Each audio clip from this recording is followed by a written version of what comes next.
Welcome to this video on mean square error and binary cross entropy loss। दोनों बहुत important loss functions हैं। Mean square error हम बहुत सारी जगह यूज़ करते हैं। आपने देखा होगा लीनियर रिग्रेशन में हमने मीन स्क्वायर एरर यूज़ किया, और बाइनरी क्रॉस एंट्रोपी हम लॉजिस्टिक रिग्रेशन में यूज़ करते हैं। कहीं पर आपने टर्म और भी सुना होगा, that is categorical cross entropy loss. तो ये एक्चुअली है क्या और कहाँ पे कौन सा यूज़ करना है, इसका रैशनल क्या है, तो वो सब हम इस वीडियो में देखेंगे।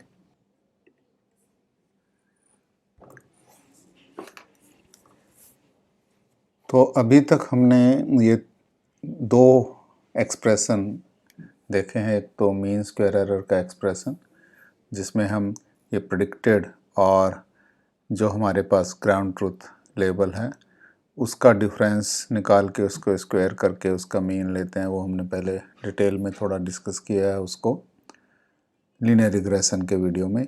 और ये बाइनरी क्रॉस एंट्रोपी लॉस है, ये भी काफ़ी पॉपुलर लॉस फंक्शन है, वो आप सभी ने देखा हुआ होगा बाइनरी क्लासिफिकेशन या लॉजिस्टिक रिग्रेशन के केस में। और इसमें y again it is a ground truth label and y hat is the prediction. और ये जो बेसिकली आपके पास में निकल के आता है ये क्रॉस एंट्रोपी लॉस से निकल के आता है। और क्रॉस एंट्रोपी लॉस जो है ये जो दो प्रोबेबिलिटी डिस्ट्रीब्यूशंस हैं उसके बीच के डिफरेंस को इंडिकेट करता है।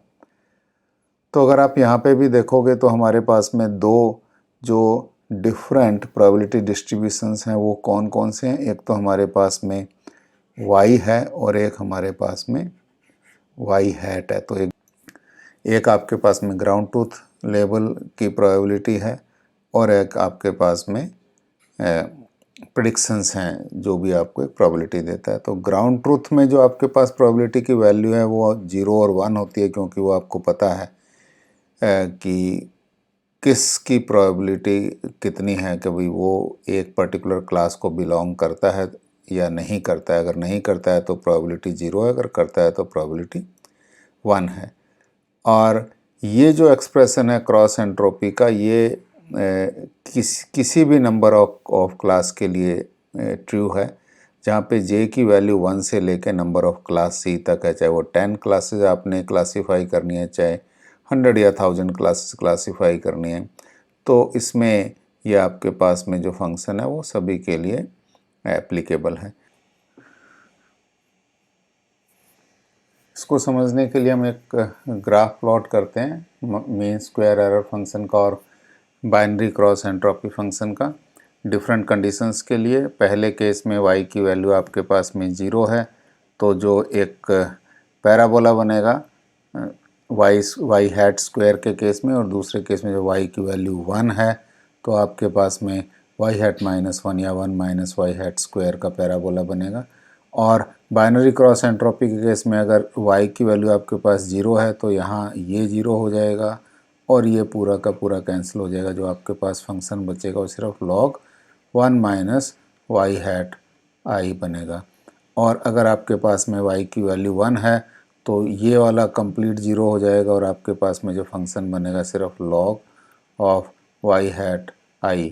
तो ये चार फंक्शंस आपके पास में जो इसमें प्लॉट किए हुए हैं, ये आपको एक बेटर आइडिया देंगे कि भाई किस तरीके से हमारे पास में जो वैल्यू कैसे अपडेट हो रही हैं। क्योंकि बेसिकली हमने जो देखना है कि भाई जो लॉस फंक्शन है वो हमारा जो ग्रेडियंट डिसेंट है उसको किस तरीके से सही ढंग से कंट्रोल करता है और आपके पास जो उसको कन्वर्जेंस की तरफ लेके जाता है, जिसको हम काफ़ी टेक्निकल वर्ड में करते हैं, वो कि आपको अगर जो प्रोबेबिलिटी का वाई ट्रुथ और वाई प्रेडिक्शन के बीच में गैप ज़्यादा है तो वो मॉडल को पेनलाइज करेगा ज़्यादा, तो वो स्टेप ज़्यादा बड़े लेगा एक तरीके से। तो वो चीज़ है वो जो समझने वाली है कि भाई हमने वो मीन स्क्वायर एरर में और इसमें क्या डिफरेंस है।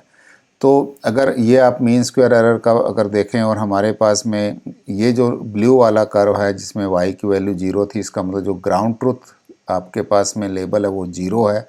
तो वो अगर हम कैट का एग्जांपल लेके तो चलते हैं तो उसमें वो इमेज जो है वो हमने कैट की नहीं है। और जो आपके पास में अगर हम ये मान के चलें कि आपके पास जो वैल्यू है वो प्रेडिक्शन की अगर 0.8 या 0.9 के आसपास अगर आती है तो यहाँ पे मीन स्क्वायर एरर के केस में जो लॉस आएगा वो लगभग वो इतना होगा, और जो जब आप इसके लॉस फंक्शन इसका स्लोप निकालेंगे तो वो इस तरीके से इसका स्लोप बनेगा, और इस स्लोप के हिसाब से जो वेट्स हैं वो आपके अपडेट होने हैं। तो इसी एट द सेम पॉइंट अगर मैं इसको बाइनरी क्रॉस एंट्रोपी लॉस लेके चलता हूँ तो मैं बाइनरी क्रॉस एंट्रोपी लॉस में मैं देखूँगा तो जो इसका स्लोप है वो ये काफ़ी ज़्यादा है, may be many times more than the slope of this mean square error. तो हमारा जो मॉडल है वो ये ज़्यादा जल्दी कन्वर्ज होने की ट्राई करेगा, तो इसमें जो रेट ऑफ कन्वर्जेंस है वो फास्ट होगी क्योंकि इसका स्लो फास्ट है, और वो ज़्यादा मॉडल को पेनलाइज करेगा।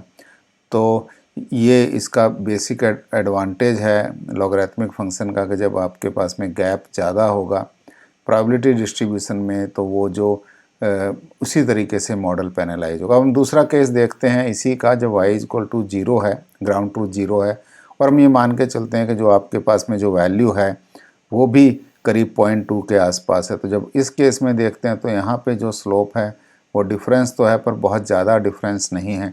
तो यहाँ पे आके जब हमारे पास में जो मॉडल है वो लगभग जो सही प्रेडिक्ट कर रहा है तो उस केस में वो स्लोली उनको पेनलाइज करेगा, कम पेनलाइज करेगा और मॉडल कन्वर्जेंस की तरफ जाएगा। इसी तरीके से अगर हम दूसरा एग्जांपल लेते हैं कि आपके पास में जो y जो ग्राउंड ट्रूथ लेवल है वो 1 है, और ग्राउंड ट्रूथ लेवल 1 के केस में जो आपके पास में ये जो ऑरेंज कर्व है ये मीन स्क्वायर एरर का है, और जो रेड कर्व है वो आपके पास में बाइनरी क्रॉस एंट्रोपी लॉस का है।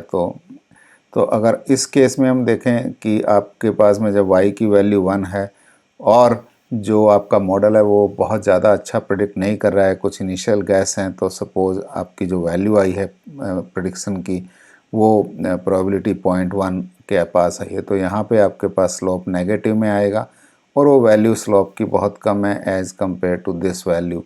तो ये आपको मॉडल को ज़्यादा पेनलाइज करेगा और जल्दी से कन्वर्जेंस की तरफ लेके आएगा। तो ये एक बेसिक रीज़न है कि जिससे हमने जो हमारा लॉग वाला कर्व है, लॉग वाला जो फंक्शन है वो आपको ज़्यादा अच्छे रिजल्ट देता है। तो इसलिए हम इसमें क्रॉस एंट्रोपी लॉस लेके चलते हैं, और क्रॉस एंट्रोपी लॉस के बेसिक फंक्शन से ये आपका बाइनरी क्रॉस एंट्रोपी लॉस आता है।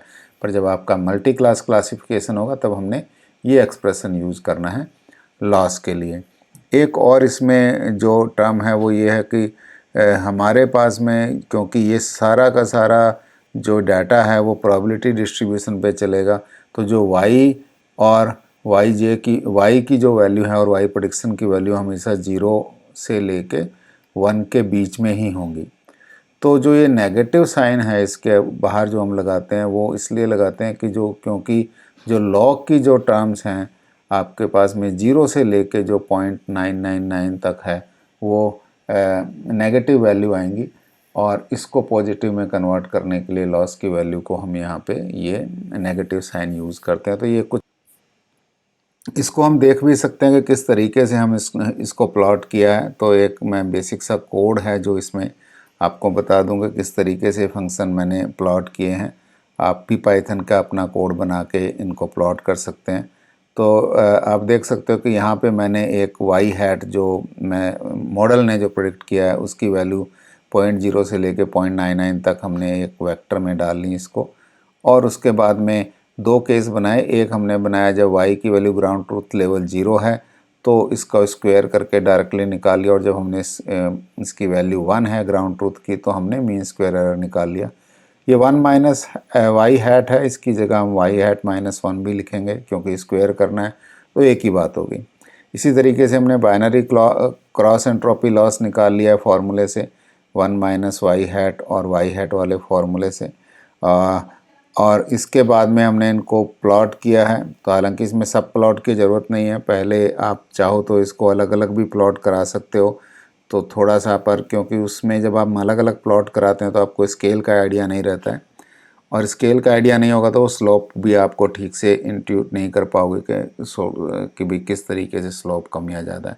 तो बेटर है कि दोनों के चारों प्लॉट आपके पास एक ही उसमें हों, और फिर ये प्लॉटिंग करके इस तरीके से ये सेम ही जो प्लॉट है मैंने यहाँ पे कॉपी किया है आपको प्रेजेंटेशन में, जिससे मैं एक्सप्लेन कर पाऊँ आपको ठीक से।